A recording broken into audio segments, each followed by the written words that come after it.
Hi, welcome to Tire Tracks presented by Banyan Technology. I'm Matt Celia, and today with me I have David Bell from CloneOps. David, how you doing today? Doing great, Matt. How you doing? Happy New Uh, Year. not not too bad. Happy New Year. How's the weather by you? You're down in Florida, right? I'm in Fort Lauderdale. It's nice, man. It's been Eh, we've had Uh, it's a really good weather. yeah. So for those of you who don't know a little bit about you, you want to do a quick intro of where you come from and how you got to CloneOps? Yeah, cool, man. So basically 1993, 95, I got into logistics and branched off my own business in 95 and built a really cool load to ride model. That was back in those days. They had a company called KTL was doing service from Florida to California Friday to Mondays. And so I kind of love that niche service. So I kind of piggybacked off of that and I ended up building that up and became one of the largest partial consolidators in Florida, California, and the Northeast. I sold that company in 2018 and in 2014, I started a company called Lean Solutions that became a revolutionizing labor arbitrage, nearshore labor, and transportation logistics. As of I'm still a shareholder there. Lean has over 10,000 employees in Latin America, Philippines, Guatemala, Mexico. Super proud of what we did there. Essentially revolutionized. Nobody was doing it. We were the only ones doing it. Yeah. 2014, and now a lot of people are doing it. Everybody's doing it. It's well adopted, and this AI came Yeah. out. Voice agents came out early last year, and I was like, wow, that's very interesting. Another disruption in the industry. So I decided to jump in. I resigned from Lean in March or April last year and ventured off to start the CloneOps venture, which is what I've been doing since then. Oh, awesome. Awesome. Yeah, it's the AI side of things has been super fascinating. And I've been in logistics in the freight industry for about a decade and a half now. And it's funny because some sections of the industry adopt to technology really well and, and others not so much. But it's interesting seeing, I feel like the adoption of AI has been met with more open arms than I think previous things. Like I remember ELDs and tracking devices and GPS devices. As a former operations manager, we had guys putting tinfoil on those things in their trucks to, to try blocking out signal. I feel like operations has kind of accepted AI a little bit more. I don't know if it's out of necessity or what, but it seems to be accepted a little bit more than some of the other initiatives. Yeah, I mean, it's still being questioned. It's still being Yeah. carefully pursued. I think people are starting to see some benefits, but I think it reminds me a lot of the nearshoring. And I think what happened with the nearshoring when we started in 2014, nobody really wanted to do it. I need my people here. I don't know, it doesn't really make sense. And then all of a sudden we got some of the big players to adopt it and say it's working. It's a competitive Mhm. advantage. It's saving me money. It's helping my business and it's good Yeah. for everybody overall. And once we got, it's a kind of a lead follow. Once some of these big players started doing it and getting value out of it, everybody started paying attention. I think that's where we're at with AI. We're right there where most of the companies that have been looking at it and been waiting and kind of wanting them to dabble. Now we're realizing, okay, it's time. I have to do something. We're feeling it. Yeah. For the first 6 months, 8 months of last year from March to October, November, really nobody was doing it. It was like, okay, Yeah. we're trying this use case of this and very hesitant, but we felt sometime we're in middle November, December, and now like people are ready to go and we're super excited because I believed in it just like I believed in nearshore because when I did it for my business, it worked great. And I had a Right. brokerage and a Right. trucking company. So I had 50 employees originally in Colombia before I launched Lean Solutions. Mhm. And I think this is the same thing. I'm seeing it working and I'm seeing the people going, okay, this is going to work. It's here to stay. Right. Let's start looking and getting into it. And we got some really cool stuff we're doing just besides, the, voice AI agents, doing carrier sales stuff. We got, we jumped into some really cool products, some proprietary products and some white label opportunities for people that want to own Yeah. the platform, control it, build themselves and not be stuck in some long-term contract paying per minute for every use case and then being Right. stuck in a queue with their vendor waiting for them to do it. Everybody's been down the path where they have a TMS. It reminds me of the old Mercury Gate days. I don't know if it's bad better, if I could say it. But like when I got Mercury Gate in 2008, I thought it was the greatest thing until I started having to customize it and weight and the cost. Yeah, yeah, And when you take all of the TMSs and you guys, Banyan especially, you guys understand you have a queue and a bandwidth and what you can do and a roadmap, and you can't. Unlike a lot of the functions in a business, in the tech, you have to stick to your roadmap and your plan right, because right. you map it out and you can't deviate. Otherwise, nothing gets done. So it's similar, and so I think that's where we're at, and I mean, it's incredible, and the team I have is amazing, and we wouldn't be anywhere without the team and the people we built. We just brought on David Peckman. He's Mhm. chief commercial officer, well respected. So I'm excited, man, and I'm definitely excited about what we're doing with Banyan too, man. You guys are amazing. It's super exciting. Like on all fronts, it's really exciting. And I go back to my previous days of being an operations manager in a warehouse and stuff. And you touched on this a little bit, where people are starting to adopt it. You start to see the adoption like in the analytics, the data, and some of the things that are I'm going to say it very plainly, are more annoying to hire for.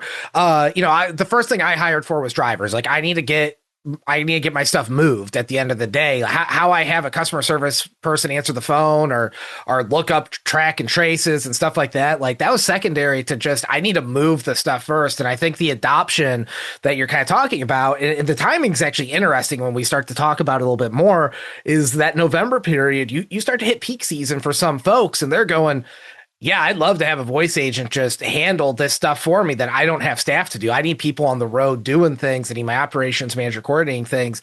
The last thing that comes to everyone's mind is, yeah, I need someone to call and do this. It's like everyone's kind of busy work or they're paying, but like that's not the focus. The focus is I need to get it there on time. I need to not damage it. I need to do this, this, and this. So it's interesting just how yearly events like peak and stuff like that.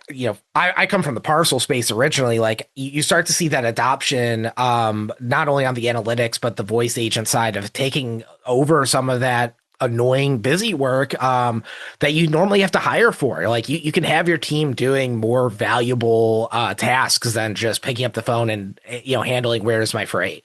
Well, also I think too, there's a lot of work that goes into it, the workflows. So if you take track and trace, for example, right? Like in your TMS, you can put updates and it gives you, and you can email your clients and tell them what the update, and you can tie everybody in, but it's only as good as the information getting in it. So then you go out and you try to get the macro points and the text Yeah. locates, and then you get, you go to a nearshore call center to get people to call, and you still don't get 100% tracking. And so what we've done is we built a marketplace where you can basically hire a track and trace agent and have them do the front end stuff, which is email the dispatcher and ask where the Mhm. driver is, text the driver and ask them and tell them to click the link. We have what's called the where you at link. Click the where you at link and then bring the GPS back in.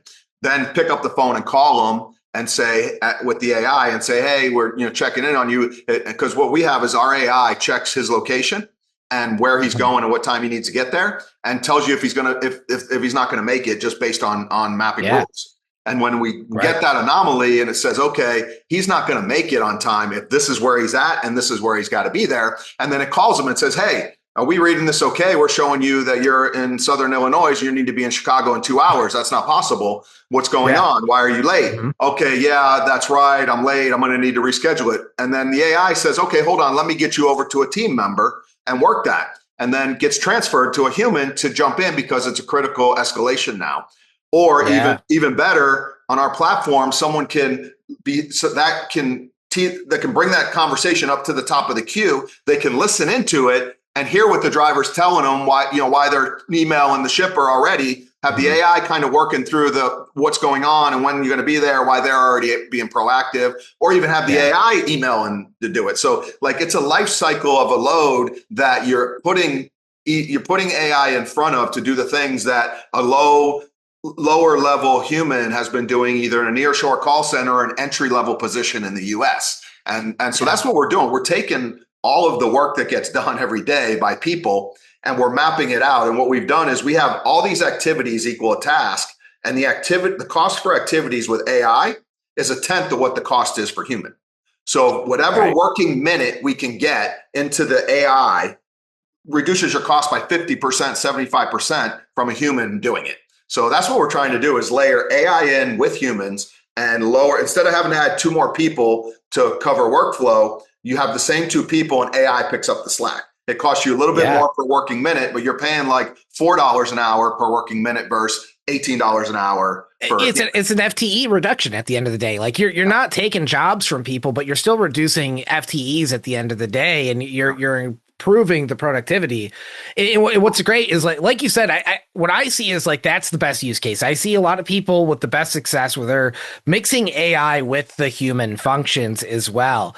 And to that same degree, and you touched on this a little bit, how do you see the collaboration of AI with multiple data inputs, powering the AI? Do you see that as a benefit? Is that a constraint? Like in your experience, if I'm using MacroPoint, McCloud, and these other sources to possibly feed an AI agent, do you see better results or less desirable results with that? No, that's what makes it so powerful. As long as you have an API connection to any of these data points, it gets it, and it can get it for 100 loads in 1 second.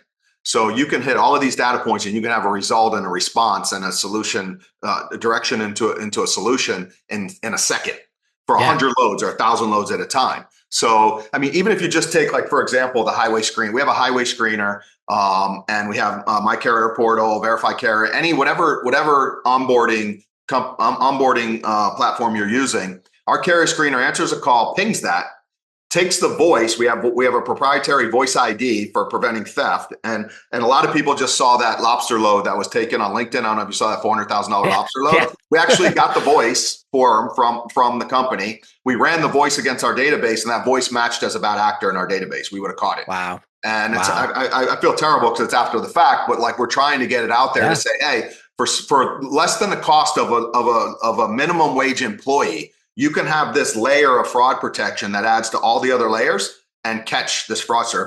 If this guy that stole that lobster load calls a brokerage tomorrow and steals another load, and they find out that they could have blocked his voice, I mean, that's that's where the power is in some of the stuff we're doing. And so it's all about leveraging the speed in which AI can respond and handle problems to whatever degree, and then having the human have the ability to receive the escalation to know he has to do something. Where the balls get dropped is when a human is supposed to anticipate, verify something happened, and then go fix it. They miss us. They're like, oh, wow, I missed that. I missed that email. I didn't check on that truck. I remember in the brokerage days, I go in and go, hey, where's this truck at? Oh, let me call him. And I go, what? He's supposed to be there an hour ago. What do you mean you're going to call him now? What do you mean I'm going to call him? What are you talking about? I was like, I remember one time, one of my track and trace guys, I came in, I said, where's that truck? He goes, let me call him. I go, what time is he? He goes, 8:30. I go, what time are we supposed to be there? I go, 8. I go, why didn't you call him last night and make sure he was there? Do you know how important this load is? He goes, I didn't call him. And I'm like, listen, pack your stuff and go. How did you go to sleep not knowing that driver was sitting at one of our most important customers' delivery? And it's 8:30, and I expect an email from you at 8 this morning telling me he's there, we've delivered, everything's great. And now I got to ask you, when you're doing that, hit the bricks. You got to go. Yeah. And that's the sense of urgency. So if you have AI that's going to be that person, that instead of waiting until 8:30, and I got to come out of my office and ask, at 7:45, AI is going to be going, listen, I need to check on this. We need to find out what's going on. Right. Well, and that's a really great example because a phrase I always use is if everything's important, nothing's important. But in the world of logistics, everything is important. Everyone's shipment is actually important. What's interesting about AI is you can actually action on that where everything is important and the AI is handling some of that for you, and then it's getting to a human when they need to interact. Because a great example, you mentioned it, it's like at 8 o'clock last night, you could be dealing with a different escalation, you could be dealing with this and this, and then you go to your email and you're kind of going, I should have looked at that. So it's taken some of that off of there, and you can now look at every little facet of the life cycle of a shipment and your operation with a lens you just couldn't do before. Your lobster example is a really great one. It makes me think about trust in the industry as well. I've been around a while. I've seen a lot of different technologies adopted, and I've seen a lot of people push back on adoption.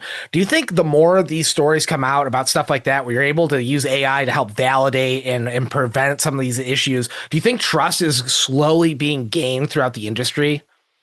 Man, if these fraudsters would have been around, I sold my brokerage in 2018, my trucking. If they had been around in like 2008, 2012, they would have stolen every single load I had. right? Because the guy calls, Yeah. yeah, have your driver call me. Hey, it's Joe. I'm picking up the load over there at Baker Norton. Okay, go ahead, Joe. Here's your pickup number. That was it. And Joe got there. Yeah. Joe got loaded, and Joe called me, and Joe delivered a 300,000 load of verapamil blood pressure medicine and Rancho Cucamonga 3 days later, and no, there was no issue. You know what I'm saying? Yeah. And now, you gotta, you don't even know if they're stealing your load. It's crazy. It's Right. crazy how these fraudsters came in so fast and so quick. So And that's the problem with sophisticated. logistics, right? It's so fragmented, it's so spread out. Everybody's doing things so differently. It's hard to get everybody doing things the same. So we're working on a Right. bunch of cool stuff. We're working on when a driver gets to pick up, having QR codes go to them so that they can verify. The shipper just takes his QR code and his load pops up and says, "Okay, this is a load you're getting." So we're working in the community because it's really near and dear to me, being in trucking for over 30 years. Yeah. And I know I know the pain it is when you wake up and your customer's load's been stolen, Right. and your business, like I had to raise 4 kids on my business, and I had so many things happen, and you're on this verge of losing everything you have. Yeah. Yeah. And it's like, to me, there's nothing worse. Like, and so I want to do something about it. And I want to, our voice ID, I think, is revolutionary to it. And all the financial industries have been using it, right? When you call Bank Yeah. of America, American Express, Chase, they're verifying, we're using your voice for verification. So Yeah. like, Yeah. it's not, the technology itself is there. The way we're using it in the proprietary way and how we put it together with our database and what we're doing with it is what our patent is about. And if people aren't looking into it and using it, they're crazy, because it's literally, if it Yeah. saves you one load over 3 years, Yeah. it's still 3 times what you will have to pay. Because that load of lobster, I'm guarantee that guy's got to write a check for it. There's no insurance coverage. Oh yeah. Yeah. There's no insurance covering that. It like, you see it so many times, like people will waive or pass on the insurance outside of, doing high value shipments all the time. Those guys know what they're doing, but you get a couple of these one-off high value shipments and you're like, yeah, whatever I shipped last week was totally fine. It shouldn't be an issue this week. And that's the one you're cutting a check for. And that's gonna hurt everyone's wallet at the end of the day. Yeah, no, I mean, listen, the business is tough. Like, I look at it, I've obviously I went into the nearshoring with Lean Solutions. I built that company up incredible. The margins were great. When you look at the margins you make in brokerage and especially trucking, you have no room for upsets and mistakes. Yeah. There's Yeah. no room. Like you literally work on thin margins. If you have one claim, one upset, one issue, there goes your profit for a quarter. You know what I'm saying? And when you Right. look at Yeah. you look at some of the companies, I think there was like a $1.3 million Amazon data racks were stolen from a customer. Like, $1.3 million, if you have to write a check for that, like, and you're going to have to, because there's no insurance that covers that. Like, Right. there's no, Yeah. and you don't actually have to write the check for it because you're a broker, but if you want to keep that customer, you're going to have to, and they're not paying you what they owe you. Yeah. So Yeah. it's the old Yeah. claim.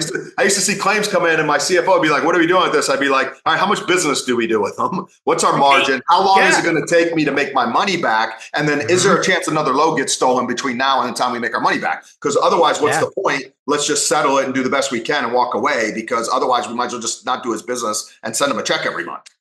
Right, right. Well, yeah, that's a great point too. Is like, yeah, you lose when you start having those situations come up. Then you start running into churn risk. You get these high value shippers. You get those. You got to hold on to them. You start to have churn risk, and that's hurting you in the annual. Then you lose a high value shipper, and that hurts your bottom line. Like, yeah, obviously you pick up a couple things on a load board here and there. That's different. It's easier to make that up. But yeah, you start talking about relationships and churn across your client base. That's a tough thing to come back from. We're talking a lot about exception handling, and how to react and help prevent some of that. On the planning side of things, on the very front end, where do you see shippers and 3PLs and carriers utilizing some of the AI tools out there to help planning on the very front end of things? Yeah, I mean, that's been going on for a while. I mean, if you take a company like Optum, we're a white label partner with Optum. They've been around, I think, since 2008, maybe, or earlier, 2002. They got a great product. They're primarily in the LTL space, but they've now launched their Load AI product, which we're the voice engine behind the Load AI. And I mean, when you look at them, like they've been optimizing freight for a long time. So I don't know that the actual AI itself, how we're doing it with the voice and the communications and the AI, like in the planning, but the agentic AI and the way you can have the data now and tap into it combined with AI planning is like a no brainer because if it's solved, then AI can do it. Like I used to Mhm. load, we used to do what we call load to ride. So I load about 150 trucks a week out of Florida, California each. I'd have 120 trucks going out of Florida. I'd have 100 trucks going out of California and 50 going out of the Northeast on a Friday. And we would sit there with spreadsheets. We had every load in the spreadsheet, and we had load builders that would pull the load up and pull it and then build a truck and then get all the freight spread Yeah. out and then look at stops. Okay, how many stops? 6 stops, 4 stops. Look at the revenue on the truck. Like we would have to go through and all we'd have 10 all planning these loads. And at the end of the day, like everything somehow worked out. Or maybe you'd have 10 skids that had to stay behind, or you sent one truck out that you had a loss. But like AI, I look at like how I used to build that load to ride trucks, and my teams used to build the load to ride trucks. AI could do that like that now because we would Yeah. dump every truck we ever built. We could dump into AI going to wherever area, and AI can go through now and optimize all of that stuff. AI can do it, and It, it's it's crazy. definitely making it way easier and more accurate to do. Yeah, going back to my route planning days, the same thing is, I would spend hours with my station engineer building out zones based off of service level commitments and stuff like that for every single route. And it does an adequate job of putting together, but then, your route gets generated and you end up spending half of your morning correcting what the engineer plan was, going, yeah, that driver can't handle that much. I gotta their stops per hour, they're not going to be able to hit that. The stem time's too long, whatever the case is. So you spend half your morning just correcting what an automated system is. Where, yeah, like you said today, I can feed it all that same initial data and history, and it's going to optimize it for me like that. And it's going to be able to tell me, yeah, you're going to be able to make your service commitments. Again, I'm from the parcel side originally. You're going to be able to make your service commitments by 10:30 with this many stops with a 95% guaranteed rate. And then you start to see that cascade through the industry, obviously, then as well. So yeah, it's super fascinating to see some of those things evolve and be utilized more universally, and going away from the old school spreadsheet kind of Well, mindset. if you've read Bradley Jacobs' book, How to Make a Few $1 billion, when he did waste management, that was his whole use case around waste management was coming in and optimizing the routes of the Yeah, trash. And I think he went from he like got 60% um, reduction in routes by having optimizing the routes of garbage pickup. He was able to yeah. go in instead of having 10 trucks do an area, he had six. And he saw that, and even though it was archaic, systems they had back then, he was able to come in and upgrade that to be good enough to get that massive 40% reduction in costs in every route. And that's like how that was his excitement going into doing the waste management roll up. Yeah, yeah. With how AI and the learning models are evolving, and how the industry is using and adapting APIs more broadly than they were 10 years ago, how are you seeing normalization of data? Are you seeing using AI through the different data means is pretty normalized today, or do you think there's still some normalization to go to make it easier for AI to consume these different data sources? Yeah, I mean, I'm not, my niche and specialty isn't big on the data for what I know. So, like, I mean, I might be talking out of school a little bit with my experience when it comes to data. I think data is what everybody looks at as today's gold. Obviously, Yeah, that in yeah. oil. Today's data is the oil. How Mhm. people are using it. So, as long as I've been in trucking and logistics, and maybe people say I'm just dumb and don't know what I'm talking about, but I don't know if the data is all that important, man. People talk about data. If you're a volume broker doing thousands of loads a day, yeah, the data is important, but that's not the market. With most of the market and brokerage, the top 200 brokers, represent whatever amount of the freight, but you have all of these other brokers that represent the SMB and middle market that are doing 5 million a year in revenue to 200 million, and they're just moving freight and maintaining relationships.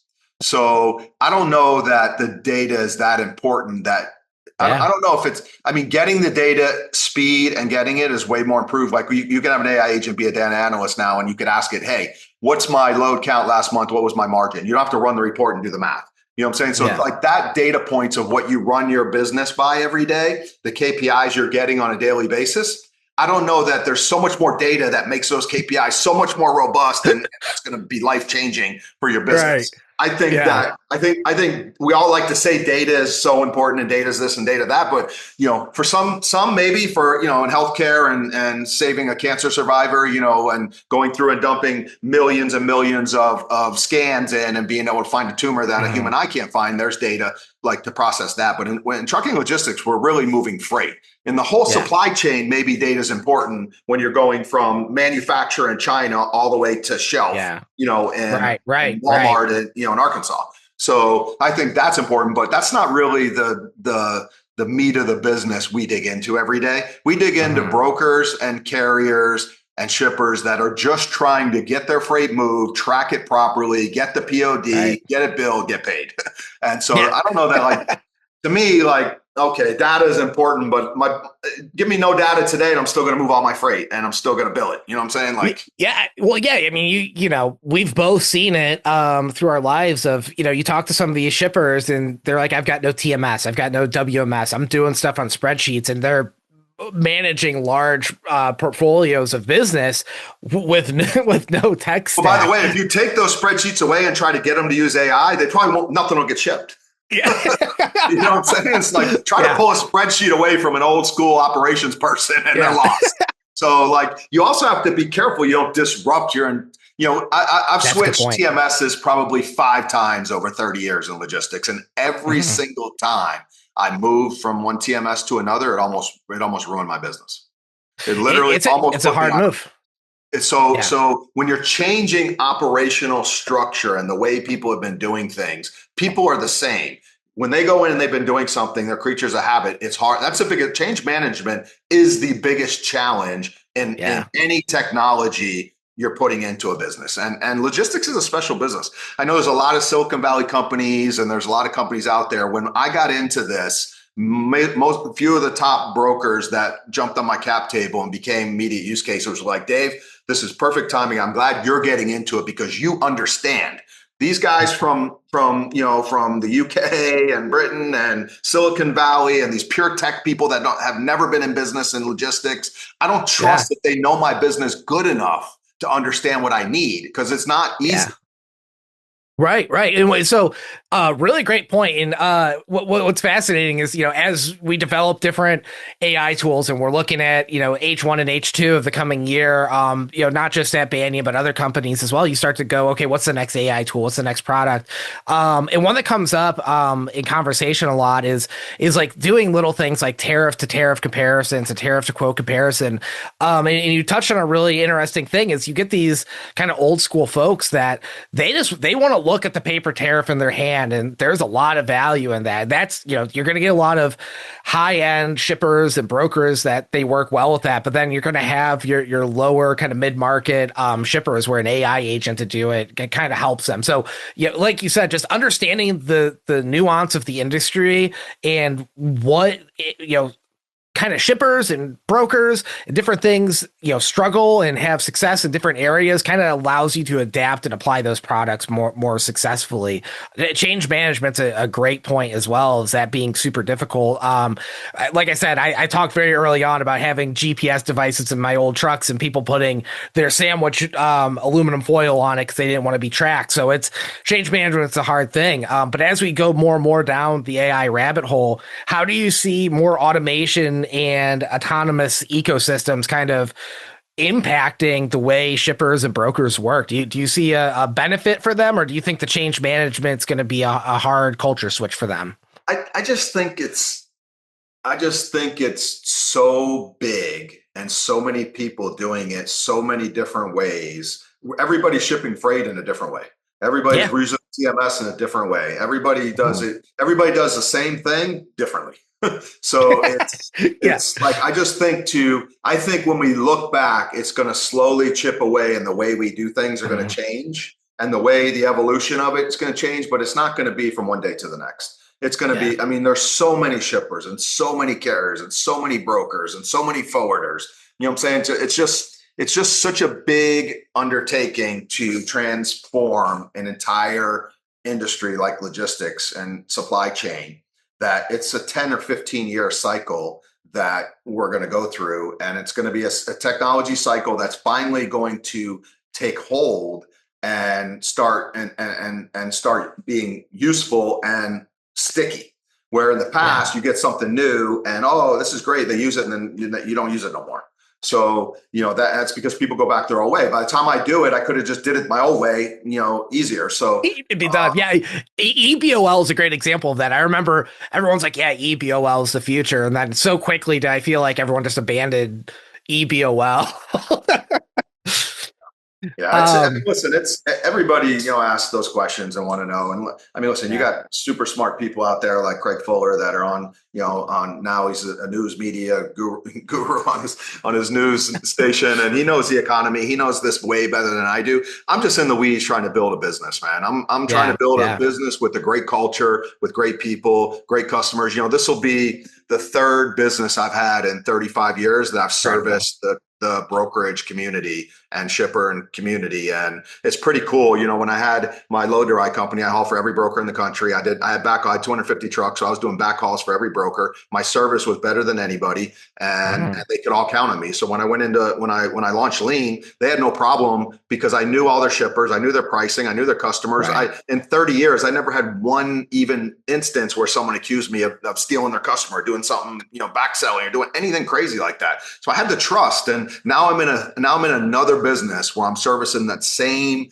customer base Mhm. that's trusted me for many, many years. And it's really, really cool. I mean, I know you have guys, like Ron Ramsey and Chad at Reliance. They built a great insurance business off of selling their company in Mhm. logistics. And that's what I want to do. But I think it's pretty cool that I can have the third company if I could be successful in this company, and I'm going to do everything I can to be successful. I think it'll be pretty cool to look back. I got 5 grandkids and a sixth grandkid on the way. If all of a sudden my Amazing. grandkids, 18 years from now, get a job at a big logistics company, and their old grandpa here is a legend in the industry, would be pretty cool.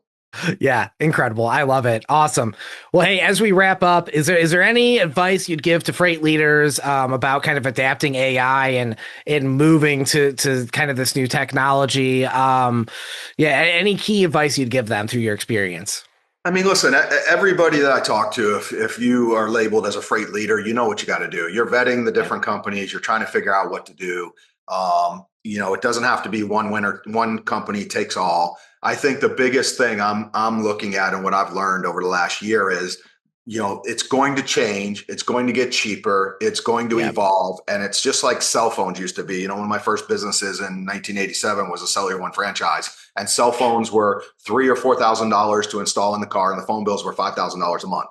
So Right. Right. we used to have guys would install the phone, but not get the service so they could act like they were on the phone. It'd be cool because they didn't want to get a $5,000 a month phone bill. And Yeah. Right. now it's nothing. So AI is commoditized. It's going to be nothing. And what we're doing when partnerships like Banyan and other partnerships we have, and the white label approach where we can take an enterprise account, like a Fortune 100, like a top 100 broker, and we can give them our platform, and they can take our platform. It could be the infrastructure to build all of their AI, their email AI, texting, Yeah. SMS, and voice inbound and outbound, and they own it. It's theirs. They own it. They're not locked into some long-term cost per load, no reduction and gain share, and it's not expensive. You know what I'm saying? It's not. Yeah. So we're trying to build that and do that. We kind of abandoned the one-off customer approach, about a year ago when I Mhm. realized I don't have enough people. I don't have enough money to hire enough people to Yeah. go out and target these one by one. So we did the partnerships with great companies like Banyan, who have 5,000 customers that we could tap into and embed our technology into your TMS, so your customers adopt it slowly and use it. And that's what's going to happen. I hope we look back in a year from now and Banyan, and we could say, listen, we have 10 or 15 use cases. Our customers have a 70 or Right. 60% adoption rate they're using, and Yeah. it's sticky Right. and they like it. Like, to me, that's the coup de rah. That's where we look back and we celebrate, because now we know we're good. Our customers are benefiting, and that's the ultimate goal. No, The I love it. volume I game. love it. Yes. Yeah. I love it. Well, hey, David, thank you so much for joining us. Love everything you guys are doing at Clone Ops. Really appreciate your time today. Look forward to see what you guys are coming up with next. Yeah, thank you, man. I appreciate Banyan and you guys as well, man.